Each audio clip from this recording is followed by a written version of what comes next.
Yo, yo, yo. What's good? This your boy, Lucky Seven, straight out of Buffalo, New York. Drumwork, Howard University. You are now tuned in to the Renaissance Show. Cheer. All right, so you guys are now tuned in to the Renaissance Show. My name is Alex Kuchma, and I have here with me yet another very special guest. This time, Lucky Seven, straight off his album, Lucky and the Laser Gun, Drumwork Music. What's good, my dude? What's up? What's up? How you doing, Alex? Oh man, I'm doing fantastic on my end. I said this at the beginning of the call as well, but thank you so much, man, for taking the time out of your day to speak to me. I appreciate it. I'm looking forward to this conversation, and I think it's going to be a good one. Yes, yes, of course, of course. I hope everything's good on your end. Man, 100%. Life is good. Life is good. This album, Lucky and the Laser Gun. I said this before, but I'm a huge fan of it. I think it's a fantastic project. I've checked out a lot of your stuff that you've done in the past, but nothing really ends up comparing to this release, in my opinion, from yourself. This is yeah, like I said, fantastic album. I heard that this was going to be kind of sectioned as two parts. Talk a little bit about that and what what the scope of this project is. Is it almost like a Hitler 8 scenario where we're getting a side B at a later date? How does this album kind of form structurally? It's in parts. I've had the idea to do kind of like a laser series, which I'm going to be making into a story. Like, you know what I'm saying? I've got the same guy that did the actual illustrations for the artwork. He is an actual, like, you know, like anime artist, and he draws like comic books and stuff. So we're actually working on a story, Lucky and the Laser Gun, that's we're gonna actually bring to, you know, books. But yeah, so it's Lucky and the Laser Gun, and then I have Lasertron Arcade coming after that. That album was already done, but I thought to make this album as like the prequel leading up to it. And then there's going to be an album coming next year, which is the third one. And so there's going to be three altogether. Wow. Do you read a lot of manga and watch anime yourself? Like, I know this album is kind of littered with those references. You have the Akira kind of intro. Yeah. That element of it is in there. Is that something you do regularly yourself?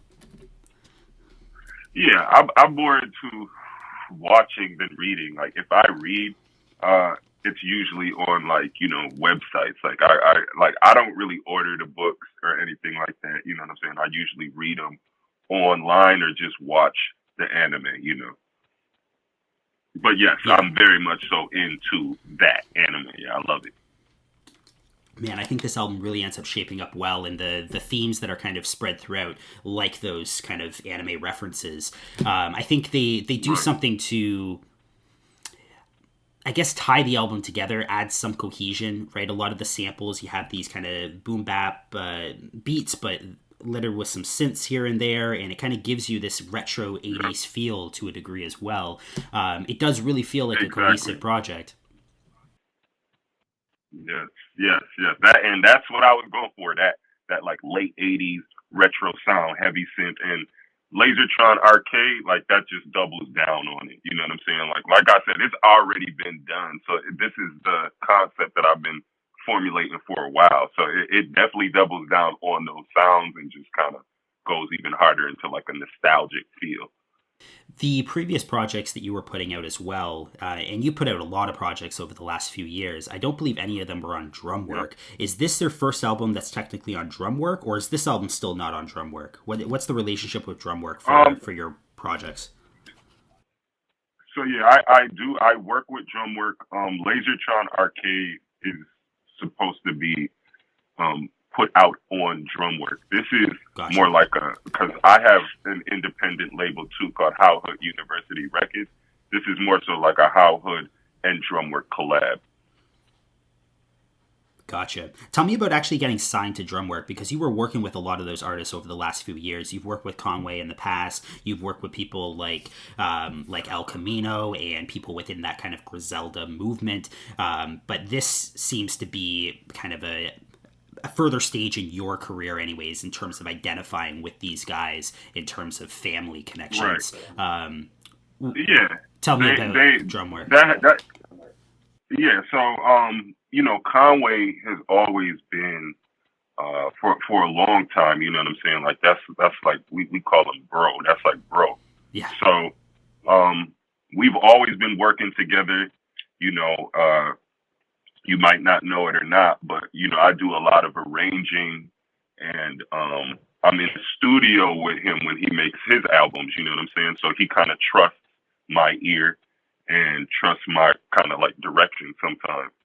So it just kind of started out. I've always been rapping, and I started producing and recording myself. You know what I'm saying? Because it's just something that I just wanted to do. Because honestly, like paying for studio time and asking producers for beats and all of that, you know what I'm saying? It just kind of like drained me. So I said, you know what? I'm about to start recording myself. I built a studio in my spot, and then I started making beats. You know what I'm saying? So that's kind of what me and Conway kind of linked over, because you know what I'm saying, I would help him with his albums, and also I started producing for him too, like here and there, a couple tracks, and then he'd do feature on my tracks and stuff like that. So that's how we kind of linked up, and just over the years, we just got close, and it's really just like the business behind it. You know what I'm saying? Like he just kind of trusts my ear, and with that being said, he just kind of made it like, something that we need to be doing together, So the music that I'm putting out now is tied to Drumwork.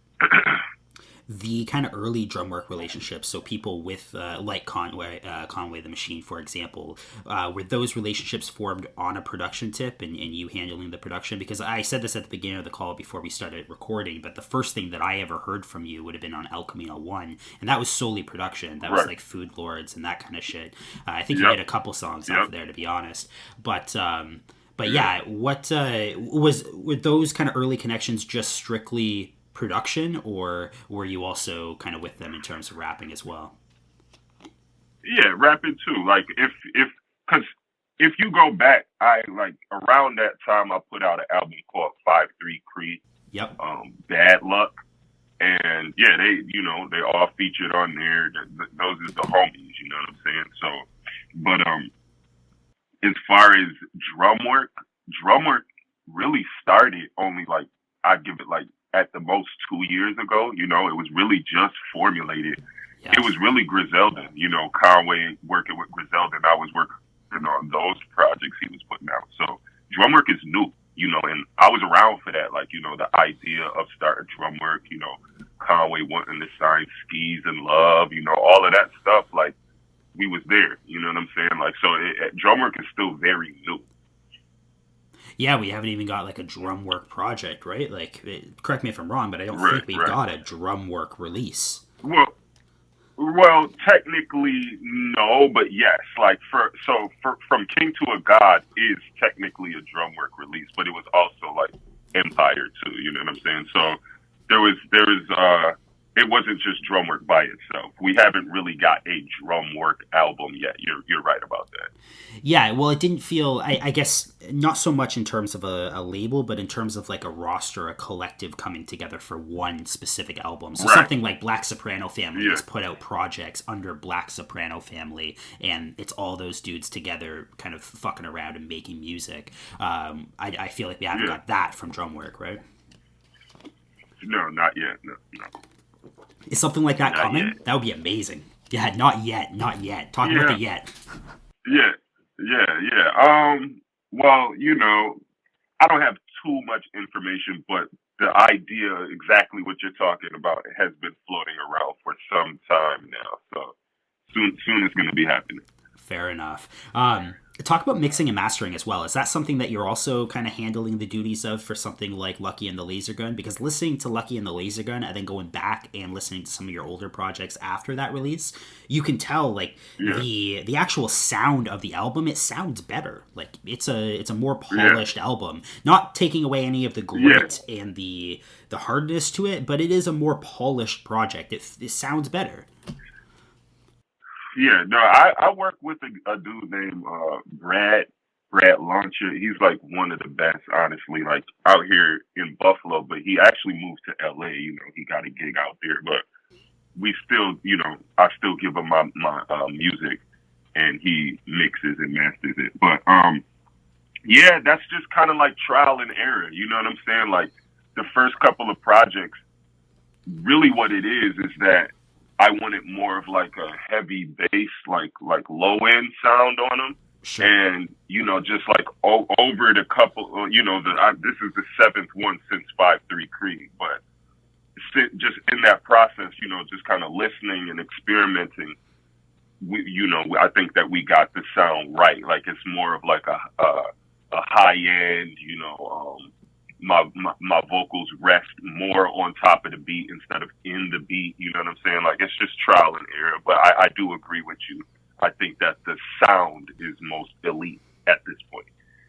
Yeah, one of the things that I've noticed is the confidence aspect as well. Like you on the mic, your presence on the mic, I feel like you carry more confidence with you on a project like this. Not saying that your style has radically changed in terms of flow and delivery from this project to any previous project that you've done, but the way that you're carrying yourself on the mic, it feels like you're a much more confident MC from the previous material that I had heard from you. Is that accurate? Yeah. Yeah, I would say that. Like, honestly, like, it would be, like, I always say this, it would be a disservice to yourself or anybody that's a fan of you to kind of regress with projects. So, like, sure. I as an artist, I feel like your most recent work should be your best work. You know what I'm saying? Like, you're supposed to learn from every album that you put out, every mistake that you might have done, everything that you like. You know what I'm saying? Like, you take that with you and bring it into your next project. So it would almost be, like I said, a disservice to the fans and myself if the most recent project wasn't the best project, you know, or the best I've been spitting or the most confident I feel. Like it just keeps getting better every time. Man, it really does feel this way. I guess I'm pretty selective when it comes to my likes on Spotify or my little heart icons on iTunes, and I gotta say, this is one of those rare albums that every song off of the album has that kind of signifier on it. It's something that I repeatedly go back to. I guess minus the intro, the Akira intro, or the Akira intro, but everything else on there is really, really solid. And I think over time, like I listened to the album once over and I had a few favorite songs, and then I would listen to the album again, and the songs that weren't necessarily stand out upon first listen, they grew on me the second listen, and then by the third listen, I had liked everything off of the album. It's not very long. It's 20 some minutes. It's kind of typical for this current wave of music, but everything off there hits, and it hits really, really hard. And you know what? That's something that, again, I have learned project by project. The album is only 24 minutes. Yep. You feel me? And technically only 9 songs because the intro is the intro. You know what I'm saying? While it sets it up, It's not a song. So but you know what? One of the greatest albums in hip hop history, I'd say probably is the greatest. Illmatic was only 36 9 songs. You know what I'm saying? 36 minutes is short. Yeah. So, I always say, you know what I'm saying? Like, there's room when the less amount of work that you have on an album, the less room for error. You feel me? Like, once you start flooding an album with like 20, 21 projects, there's going to be some, like, when you replay that album, you're going to skip. You know what I'm saying? Just because it's too much. And it's too all over the place.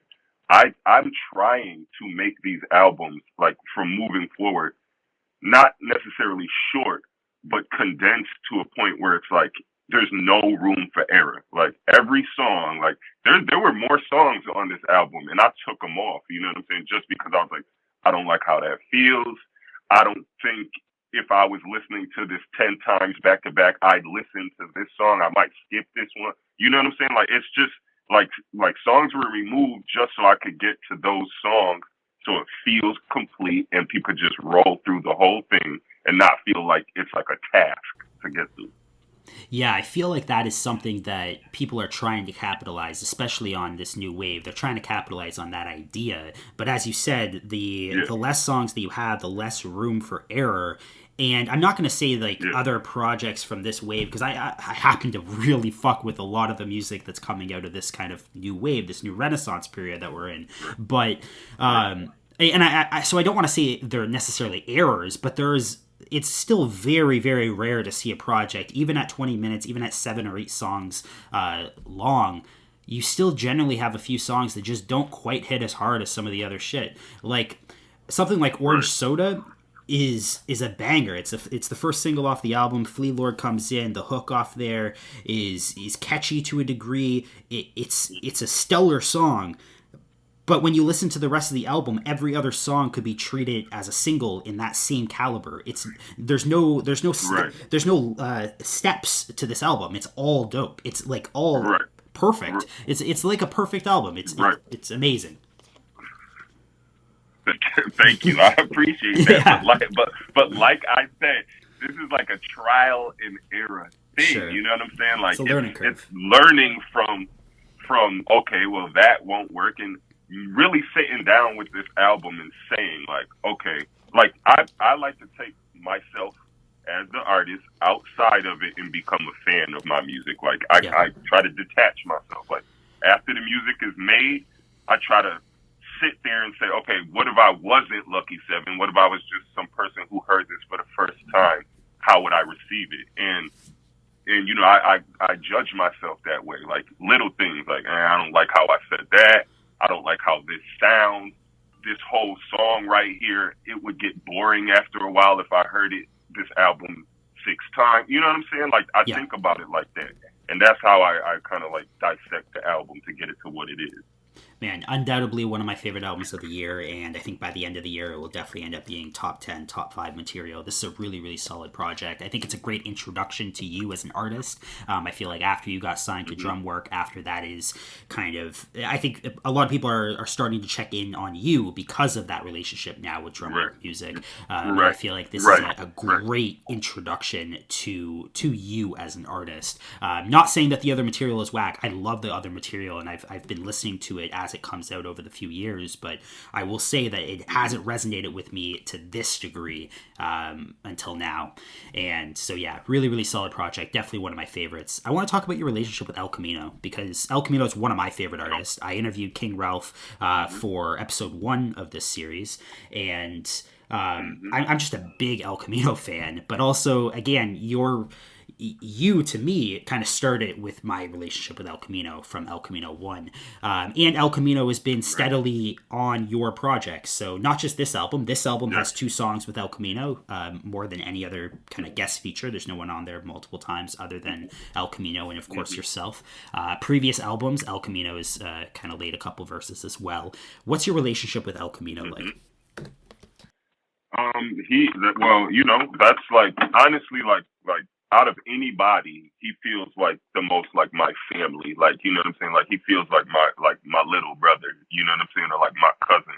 So like we've had a really good relationship from the beginning, you know what I'm saying? Like he's the type that I just pick up the phone like, yo, bruh, pull up, like, you know, I'm making some music. And he said, I'm there. And he'll pull up in 30 minutes and we just in the lab smoking, making music, you know what I'm saying? Like the first time I ever heard Camino, this is when I first got back to Buffalo. I was in DC for a couple of years, and then I was in Brooklyn for a couple of years, and then I moved back to Buffalo. And when I moved back to Buffalo, that's when I was doing my thing. You know, I was doing shows around town. I was doing my Howard University thing and putting out music. And, you know, a lot of younger rappers would come to me, you know what I'm saying, for either advice or, you know, some sort of structure. And there was this group in Buffalo, you know what I'm saying, and one of the lead rapper from Buffalo, I had a relationship with him where he, you know, we recorded songs and stuff like that. And he was like, yo, man, like, I like what you're doing, and I kind of want to do business with you in Howard University. So he was like, I want to introduce you to my team, you know what I'm saying, all the rappers and everybody. And I was like, well, let me hear some music first. So he let me hear some music, and El Camino was one of the rappers. And this is before he was with Griselda. And like everybody was cool, you know what I'm saying? But he like stood out of the track, like, you know what I'm saying? Like it was just like, it was obvious. I was like, who's that? You know what I'm saying? He's like, oh, it's Michi. You know, that's what he used Yeah, to go by Michi back El in the day. Camino. That's Yeah. Michi. Yeah. Yeah, yeah. And I was like, bruh, I need to meet him. I was like, he's fired. So I was like, okay, yeah, let's set up a meeting. You know what I'm saying? Like, it was a whole meeting where I drew up contracts and all of that for these kids. So like, they all came. Like, there was like 9 of them, except for Camino. You feel me? Like, they all came and they was ready to do business, but for some reason, Camino just didn't show up. So I was like, inside, I was tight. I was like, man, where's the Michi dude? You know what I'm saying? So Yeah. we ended up leaving that meeting like with no business being done, because I kind of was like, just like, well, you know, like, figure it out. Like, let me know what y'all want to do, and then hit me back. So like, I kind of like just left that situation. So Sure. With that being said, I ended up meeting Camino, you know what I'm saying, and just kind of letting them know, like, yo, man, like, I fuck with you and I want to work with you. And he was like, cool, you know what I'm saying, I'm linking with some boys right now making some music. And I was like, okay, well, let me know. Lo and behold, those boys he was linking with was like Wes and them. So like, everything is like cyclical out here in Buffalo. You know what I'm saying? Everybody knows everybody. So it's just like, it just became like a thing. You know what I'm saying? Like, it's like, oh, you with Wes, I'm with Conway with you. You come to the studio, and it just like, you know, we just all just started hanging with each other. Man, it's incredible. Like, I think Camino has such a unique voice. I think when you listen to his music, I think someone like Prodigy sticks out, and that early Mobb Deep kind of vibe sticks out. But there's a soul to his kind of thuggery, and I don't know, man. It's so unique. It really is. It's that singing kind of. It's this melodic rapping. It bleeds seamlessly into his hooks. The soulfulness of this really like just gutter dude. I love him. Don't let Camino fool you. You know what I'm saying? Like, he's a very talented and like smart guy. Like, he's one of the smartest people, you know, young people I know. And like, he knows how to play the drums. Like, he can sing. Like, you know what I'm saying? Like, he can like sing. You know what I'm saying? Like, with like he could be an R&B singer. Like, I'm telling you, like, he's just talented. You know what I'm saying? Like, do not sleep on El Camino. You know what I'm saying? He's gonna be a star, like a huge star. Man, the shit that he does. That's my nigga. Exactly, man. The shit that he does is absolutely incredible. I'm always blown away, even just on a lyrical tip. Like, I think people underappreciate people like El Camino, even people like Prodigy in terms of lyrics, right? You think of people like Prodigy, and you mostly think of kind of the mood that he puts you in, rather than, oh man, here's this like lyrical monster on the same page as like Pharoah Monch or something. They're different conversations. But if you actually, like, I was, as a kid, listening to Mobb Deep in high school, that was like my heavy rotation walking music, going back and forth to high school every day. It would be the infamous and Hell on Earth, and it was the lyrics that would capture you, right? Like, it's like a war going on outside, no man is safe from. Like, the shit was so vivid, and it painted those pictures. And I feel like El Camino is that same way. Like, the way that he's able to just use the English language to immediately paint these pictures, and have such a confidence and bravado behind every word that he says. He says shit like, I kidnap your earth, in terms of like winning a block war. Like, I've never heard that concept before. Is so dope. I kidnap your earth. That's like the hardest shit I've ever heard in my life. And every line is that level of imagery. And I don't know, big fan of El Camino anyhow. And to see you work with El Camino on such, I guess, a close relationship is really, really nice to see. Like, it's always dope just seeing another El Camino feature on an album, and knowing that you two have that close relationship, and you guys are kind of coming up together in a lot of ways. As you said, he's with certain dudes now, you're with Conway, but nevertheless, it's one kind of family that are coming up together. It's really, really nice to see. He's one of my favorites in this thing for sure. Right. There was something that you mentioned earlier, which is Howard University, and I've heard you talk about that in previous interviews that you've done as well. Howard University, I think, is something interesting. We were talking about confidence earlier, and the confidence I think that you bring on the mic. I feel like an experience like Howard University, and I'm a white dude in Nova Scotia, so my experience is pretty far removed from this. But I've done reading, and reading people like W.E.B. Du Bois, The Souls of Black Folk, reading things like We Are Worth Fighting For. You get an impression of Howard University as kind of the epitome of Black excellence in a way. And here is successful Black people coming together to, against all odds, to do something great with their life, and to work on themselves as human beings. And it feels like this kind of the space where those feelings can really kind of flourish. Talk about Howard University in terms of confidence. Do you think that helped in terms of just building your confidence as a man and as a writer as well? Yeah, of course, it definitely shaped me, just the experience of being there, other than like any other college I think I would have been to. It definitely did. A lot of the relationships that I made at Howard are the relationships that I lean on today with my career. You know what I'm saying? There's a lot of people in positions that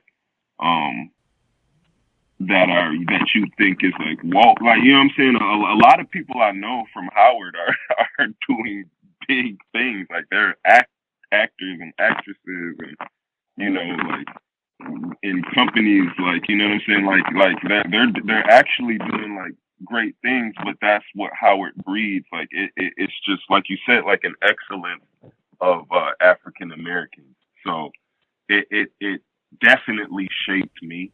It shaped my confidence. Yes, you know what I'm saying, about the certain things that I talk about. I made a whole album called PTSD, Post Traumatic Slave Disorder. And that's honestly probably my favorite album that I have. And it went there, you know what I'm saying? Like, I felt like it was an album that kind of, used all of that stuff that I learned at Howard, and I was able to put it into music and let people know that, there's still some work to be done. There's still something to be talked about here in a time when people weren't really talking about stuff like that. So, yeah, like, you know what I'm saying? Howard University definitely gave me the confidence that I have now. I mean, I feel like I've always been confident even before I've been to Howard, but it definitely shaped it. Sure. Just the people and the cultures. And like I said, the relationships that I still have to this day, you know what I'm saying? Like, so, I advise everybody, like, African Americans to be at a historically Black college or university, and HBCU is what they call them. You know what I'm saying? Like, I recommend that because it's a different type of learning that you don't get in like the public school system. Yeah, I think this is a really important conversation to have, not only in terms of what I guess the more academic or scholarly side of things, but in terms of people's introduction to you as well. Like, this is like, I feel like when people listen to your music, regardless of what album it is, there's a sense of education that they end up getting, right? There's references that are thrown out. There's a sense of maturity that I think comes with education to some degree, and I think education through different ways. I don't think it necessarily has to be academia, but there's a sense of maturity that kind of comes across, and in knowing your educational background, I think helps solidify a lot of those understandings for the fan base as well. Man, this album, so you're putting out October 1st is when the Lucky and the Laser Gun dropped. When is the part 2 coming out? So you said this was going to be the sequel. You have part 2 kind of recorded, and then part 3 is next year. When's part 2 dropping? Yeah. Part 2 is dropping next month in November. And then December, I'm doing Merry Christmas Retro Gamer 4. That's a Christmas series that I drop every December. So okay. November is Lasertron Arcade. December, Merry Christmas Retro Gamer 4. Man, you're a really, really solid artist. You're one of my favorites. Definitely worth checking out. And for those listening at home, if you haven't given Lucky and a Laser Gun a listen, definitely go do your homework. It's on streaming platforms right now. Check it out. But also, yeah, do your homework and check out all the previous shit that Lucky Seven's put out as well. It's all really, really dope. And I'm excited for everything that you have coming up going forward as well. Where can people find you? Where can people stay up to date with current music? Well, I mean, if anything, follow the social media, you know, because that's where you're going to get it first, whether it's Twitter, Instagram, so hell, I even be on Twitch, you know what I'm saying, streaming games, and it's all the same handle, Lucky 730, SEVEN30, you know, across the board. And we're modifying the site right now. It should be up next week. And, you know, there you'll be able to get all the merchandise, like the hoodies that we just got. We just made some, like, Lucky and the Laser Gun hoodies. We're going to have the album up. We're going to put some vinyls up. So that will be lucky730.com. Man, once again, thank you so much for coming on. This has been a pleasure. I'd love to have you back on again in the future whenever you have more projects kind of worth discussing and diving into. But yeah, like I said, this has been a blast. Thank you. Yeah, we could definitely do it again for Laser Trap Arcade. Sounds good.